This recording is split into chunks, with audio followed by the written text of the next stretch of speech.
Okay, let's see. Since I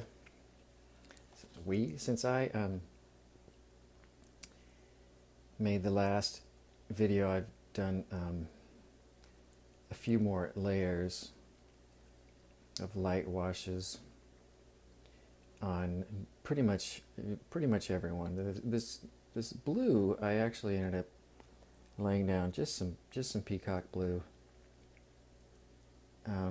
which I kind of liked, and I I did the blue green as well, and the green layer, and I think the yellow green and the yellow, and the yellow I introduced a new color, so I cheated. But I'm a teacher, so I get to do it. Now I have some, well, I have several colors, but this is Graham Gamboge, which is, if you as you can see, a very sort of a pigment that's already orangey yellow, so you don't need to necessarily mix the yellow and the naphthol red. And partly I wanted to just kind of check out this yellow a little bit more, and yeah, it was a nice way to kind of do that. It's sort of testimony to, you can certainly have more colors. It's kind of handy. Next class I'll certainly bring some, and you can give it a try if you want, or if you have your own orangey yellow color, you can, you know, see what happens there. And obviously I encourage you to play with and learn about and enjoy any and all colors that you have. So let's see. But for right now, I think I am going to use that.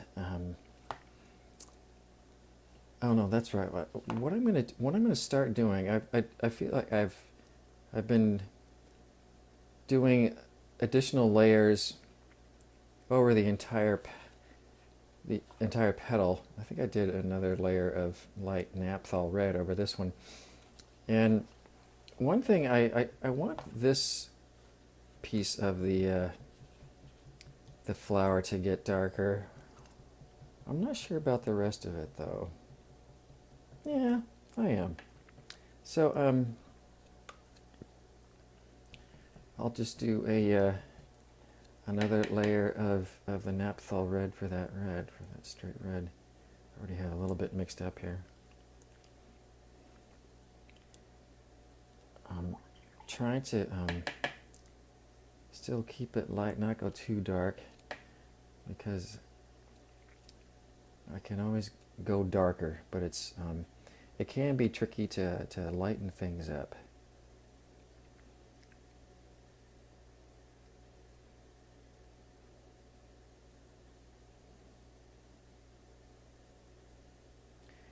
I'm also going to introduce an idea of how this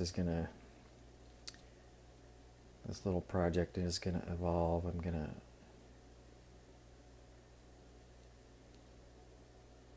introduce a little bit more stronger color at the tips.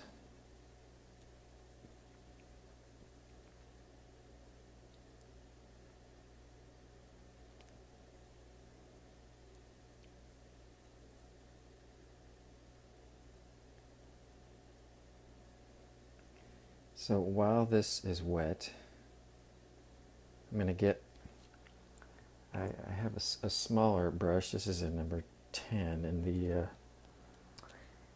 in that one. The smaller brush for class would suffice as well. Let me see if I can find one relatively quickly.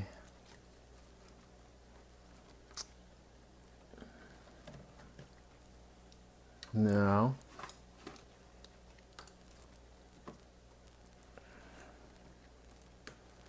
This one might be a little smaller than, yeah, I think for the class I have two. This is going to be a very similar one. And as I've been looking and blabbing, it's, this this might be a little too dry, but I'm still going to show you kind of what I'm talking about. I'm going to get my smaller brush, so I'm not going to bring in a bunch more water, but I am going to bring in a little bit more concentrated color with my smaller brush, and sort of give it that nice blended by the edge, stronger towards the edge kind of look. So who knows? Maybe this is a tricky thing to time, and maybe the time it took me to find that brush was just the right amount of time, because sometimes it's hard to stay patient and let it dry to the point where it will blend easily. But yes, we'll discuss that as well. But I want to be doing that with pretty much all the colors.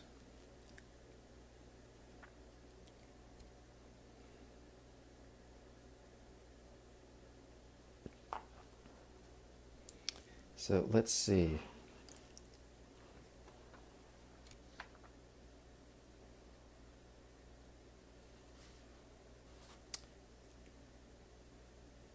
Not sure how dry all these are just right now. I think I will do this this gamboge.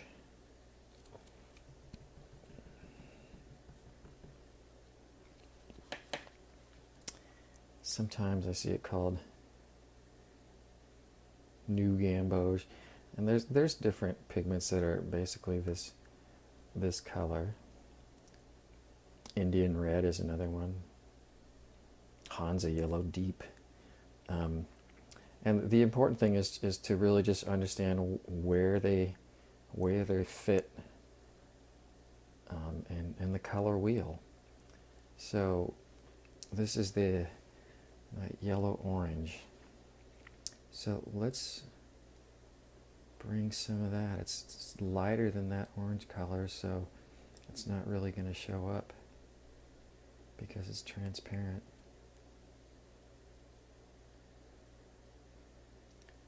But on the places where the underlayer is lighter, then yes, it will show up.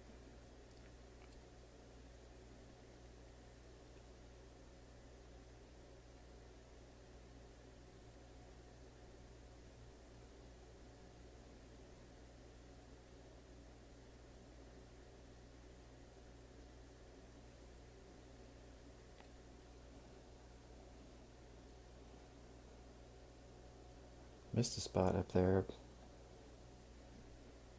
300-pound papers. Not going to dry too fast, so worked fine. Let's see. I'm going to with my smaller brush, my number 4. This is a different brand, but it's another number 4 synthetic. Pretty similar to the one on the list. And yeah, I remember how I had some time last time. I do feel like this is probably still a little too wet, and if you try to do this when it's too wet, it'll just sort of go blend all back in. And if you introduce too wet of a paint, it will blend back in. So I'm trying to bring in a little bit more, like I said, a little bit more concentrated paint in a smaller brush, and wait till you can tell how dry it is by looking at it, angling it, and seeing how shiny or not shiny it is. I'm going to just give it a try here, see what happens. I can always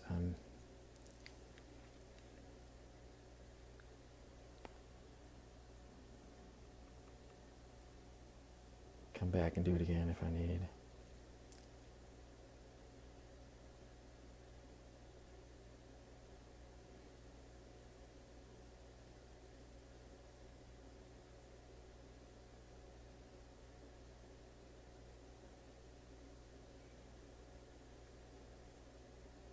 Just doing this at the tips.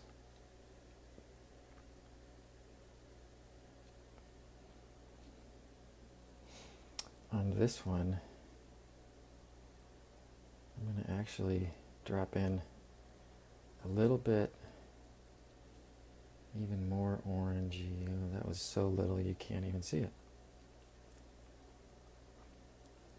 So this is a little bit of the naphthol red with that gamboge, you know, I could have done this with the yellow and naphthol red. It's kind of convenient to have it there. One thing about yellow is that it's such a light valued color, and that it's sort of fun to introduce, especially on this yellow-orange one, a little bit of both yellow-orange as well as just some sort of straight, more orangey orange right at the tip there, so it will all sort of blend visually and get the point across of that particular color. And perhaps now, yeah, I'll do this this blue here. I'm enjoying using just the phthalo blue for the blue more than mixing it with ultramarine blue.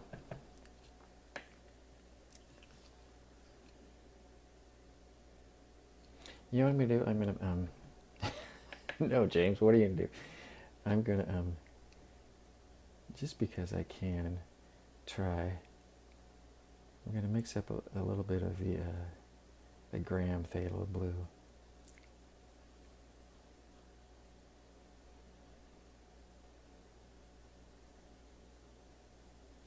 And do a very light wash of that over the whole petal, and then bring in a little bit of stronger color towards the tip, like I'm starting to do for the others. Okay, so let's try this.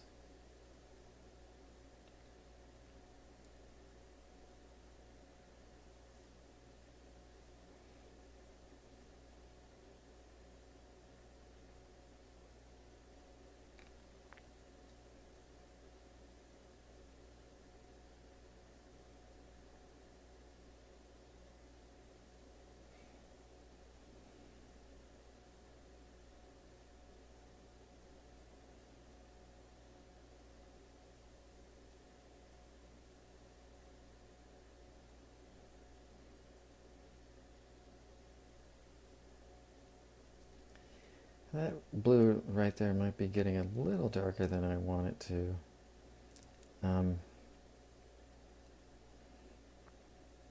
Just going to turn my brush into a sponge. Sort of a nice effect as it is. Look at what's happening here. It's sort of, instead of adding darker, I'm getting the same effect by subtracting some paint from this area of the petal, as opposed to putting some darker. But actually I'm going to do that now as well too.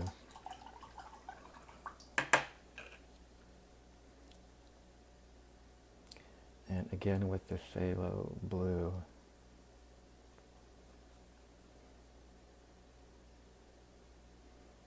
I will be needing to wash my brushes.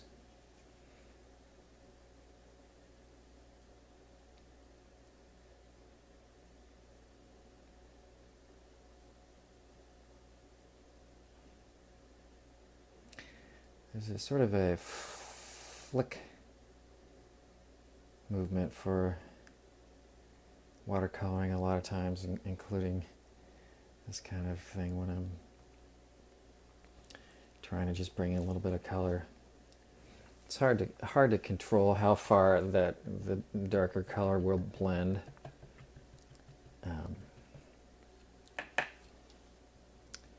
That's part of the fun of watercolor. Just trying to figure out how much to try to control it and how much to let it go. But once again, smaller brush, so I'm not going to introduce a bunch of water. Stronger concentration mix.